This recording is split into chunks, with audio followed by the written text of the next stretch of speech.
কিছু জটিল পরিস্থিতি তৈরি হয়েছে।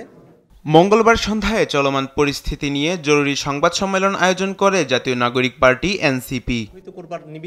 এ সময় দ্রুত নির্বাচন কমিশন পুনর্গঠন করে স্থানীয় সরকার নির্বাচনের দাবি তোলেন দলটির নেতারা। দাবি আদায়ে ঘোষণা দেওয়া হয় বিক্ষোভ কর্মসূচির। ইশরাক হোসেন বনাম শেখ ফজলিনুর তাপস গং মামলাকে নজির হিসেবে নিয়ে সারা দেশে অবৈধ নির্বাচনের প্রার্থীরা আদালতে শরণাপন্ন হয়ে এক জটিল ও সংকটময় পরিস্থিতি তৈরি হয়েছে। এ সংকট নিরসনে এবং জনদুর্ভোগ লাঘবে স্থানীয় সরকার নির্বাচনই একমাত্র সমাধান। তাই আমরা অনতিবিলম্বে সংস্কার কমিশনের প্রস্তাব আমলে নিয়ে নির্বাচন কমিশন পুনর্গঠন করতে এবং স্থানীয় সরকার নির্বাচনের উদ্যোগ গ্রহণ করতে আমরা অন্তর্বর্তীকালীন সরকারের প্রতি দাবি জানাচ্ছি।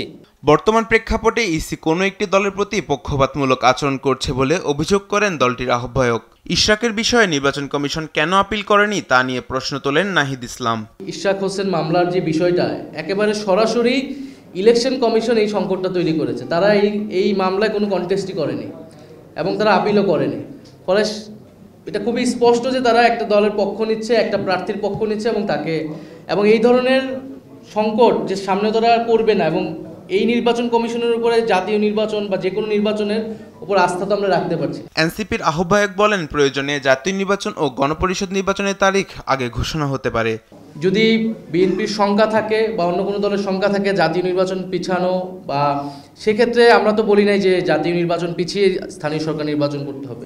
প্রয়োজনে গণপরিষদ নির্বাচন ও জাতীয় নির্বাচনের তারিখ ঘোষণা হয়ে যাক, তারিখ ঘোষণা হয়ে সবাইকে আশ্বস্ত করেই তার আগে স্থানীয় সরকার নির্বাচনটি দিক, আমাদের সে বিষয়ে কোনো আপত্তি নেই। নগর ভবন অবরুদ্ধ করে নাগরিক সেবা বাধাগ্রস্ত না করার আহ্বান জানান এনসিপির এই শীর্ষ নেতা। আমাদের তো এখন একটা আলোচনা। মাহবুব তামিম, দেশ টিভি, ঢাকা থেকে এটা পরিষ্কার করলাম যে আমরা